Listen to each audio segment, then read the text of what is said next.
Welcome to Pushpa cooking vlogs. ఎలా ఉన్నారండి? అందరూ బాగున్నారా? మీరు బాగుండాలని కోరుకుంటూ ఈరోజు అయితే నేను పీతల కర్రీ అయితే చేయబోతున్నానండి. పీతల కర్రీ ఎలా చేయాలి ఏంటి అనేది ఇప్పుడు చూద్దాం. మా పిల్లలకైతే చాలా ఇష్టం అండి పీతల కర్రీ అంటే. ఇప్పుడైతే చూద్దాం. ఇప్పుడైతే మనం పీతలను అయితే ఉప్పు పసుపు వేసుకొని క్లీన్ చేసుకుందామండి. కొంచెం నీసు వాసన ఉంటుంది కదా, అది పోతుంది. ఉప్పు పసుపు వేసుకొని క్లీన్ చేసుకుంటే పైన చూపిస్తున్నాను కదండి బ్లాక్గా, అది కూడా తీసేయాలి. కొంచెం క్లీనింగ్ అయితే చేసుకొని ఒక 3-4 సార్లు నీళ్ళల్లో కడుక్కొని ఉంచుకుందాం.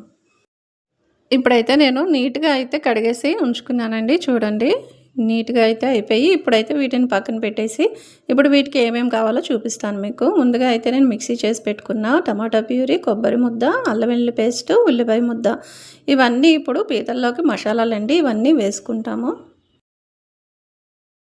ఇప్పుడైతే స్టవ్ వెలిగించి కడాయి అయితే పెట్టుకున్నానండి. ఇప్పుడు కడాయి వేడయిన తర్వాత అప్పుడు మనం దీంట్లో ఆయిల్ అయితే వేసుకుందామండి. ఇప్పుడు కడాయి అయితే వేడయింది. ఇప్పుడు ఆయిల్ అయితే వేసుకుందాము.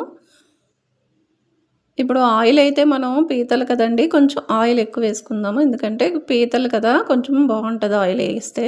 పీతలే కదండి, నాన్ వెజ్ ఐటెంలో దేంట్లో అయినా కొంచెం ఆయిల్ ఎక్కువ వేస్తేనే బాగుంటుందండి. ఇప్పుడైతే మనం ఆయిల్ వేసాం కదండి, ఆయిల్ వేడైన తర్వాత ముందుగా మనము జీలకర్ర అయితే వేసుకుందాము. జీలకర్ర వేసుకున్నాం కదండి, జీలకర్ర ఎందుకు ఫస్ట్ వేసుకుంటున్నానంటే కొంచెం ఫ్లేవర్ బాగుంటుందండి, స్మెల్ కూడా బాగుంటుంది. ఇప్పుడు జీలకర్ర వేసుకున్నాం కదండి, ఇది ఇప్పుడు ఉల్లిపాయ ముద్ద అయితే వేసుకుందాం దీంట్లోని. ఉల్లిపాయ ముద్ద వేసుకొని దీంట్లోని పచ్చిమిర్చి కూడా మనం వేసేసుకుందాము. పచ్చిమిర్చి కూడా వేసుకొని కొంచెం సేపు ఉల్లిపాయ పచ్చి వాసన పోయే వరకు మనం అయితే ఇది మగ్గిద్దామండి. మగ్గించి ఒక 10 నిమిషాలు అయితే మూత అయితే పెట్టేద్దాము. ఇప్పుడు కొంచెం సేపు కలుపుకొని మూత అయితే పెట్టేద్దామండి ఉల్లిపాయకి. అప్పుడు ఉల్లిపాయ కూడా మంచిగా కలర్ కూడా వస్తుంది, పచ్చివాసన కూడా పోతుంది. ఇప్పుడు 10 నిమిషాలు అయింది కదండి, మూత అయితే తీసి చూద్దాము. చూసారు కదండి, ఉల్లిపాయ అయితే బాగా వేగిందండి. ఇలా వేగితేనే మనకి వేగినట్టు ఉల్లిపాయ, పచ్చివాసన కూడా పోయిందండి. ఇప్పుడైతే మనము దీంట్లోని ఇప్పుడైతే టమాటా ప్యూరీ వేసుకున్నాం కదండి. టమాటా ప్యూరీ వేసుకున్న తర్వాత ఇప్పుడు అన్నీ వేసేసుకుందామండి. మసాలాలు నేను ఏమేమి మిక్స్ చేశానో అన్నీ వేసేసుకుందాము. ఇప్పుడైతే మనము దీంట్లోని అల్లం వెల్లుల్లి పేస్ట్ అయితే ఒక స్పూన్ అయితే వేసుకుంటాను. ఇప్పుడు అల్లం వెల్లుల్లి పేస్ట్ వేసుకున్న తర్వాత ఉప్పు కారం కూడా వేసేస్తానండి దీంట్లోనే. ఇప్పుడైతే ఒక స్పూన్ అల్లం వెల్లుల్లి పేస్ట్ వేసుకున్నాం కదా, ఇప్పుడు ఉప్పు అయితే వేసుకుంటున్నానండి.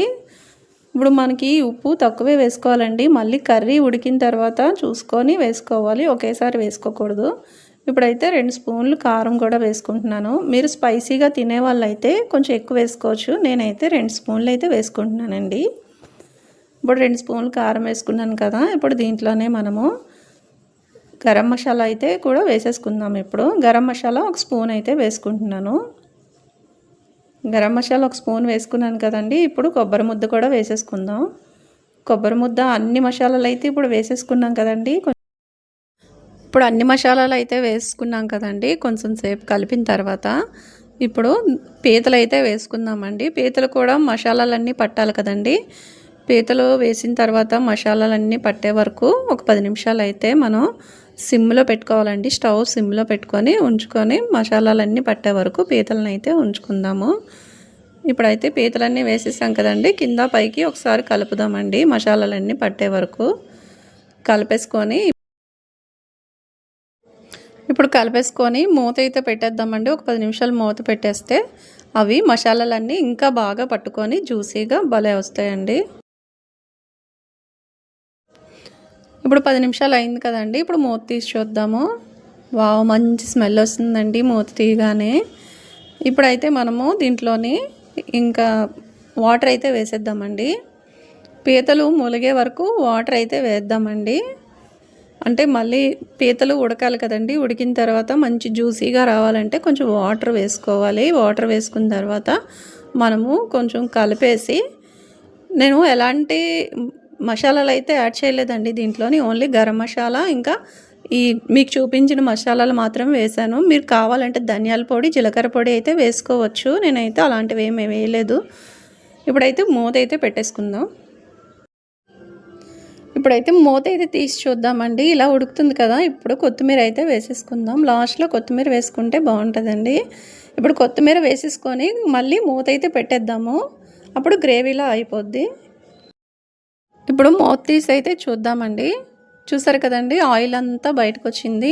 ఇప్పుడు అయిపోయినట్టేనండి ఆల్మోస్ట్. ఇప్పుడైతే మనం స్టవ్ ఆఫ్ చేసేసి ఒక గిన్నెలోకి అయితే తీసేసుకుందాం.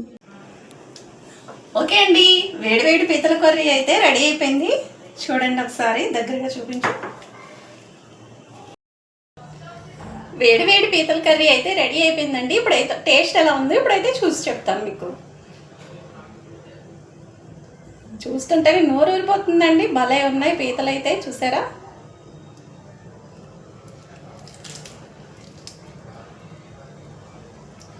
వావ్, సూపర్గా ఉందండి. ఓకే అండి, చూసారు కదా పీతల కర్రీ ఎలా చేయాలో ఏంటి అనేది. మా పిల్లలకైతే చాలా ఇష్టం అండి. పీతల కర్రీ ఎప్పుడు చేసినా ఇష్టంగా తింటారు. చాలా బాగుంటుంది టేస్ట్ కూడా. మీరు కూడా ఎప్పుడైనా ఇంటికి ఇలాగ పీతలు తెచ్చుకుంటే ఇలాగే ట్రై చేయండి, చాలా బాగుంటుంది. ఓకేనండి, ఇంతటితో అయితే ఈ వీడియో ఇంతేనండి. మళ్ళీ మా ఛానల్ కానీ మీకు నచ్చినట్టయితే లైక్, షేర్, సబ్స్క్రైబ్ అయితే చేసుకోవడం మర్చిపోకండి ఫ్రెండ్స్. మరిన్ని మంచి వీడియోస్తో మళ్ళీ మేము ముందుకు వస్తాం. బాయ్.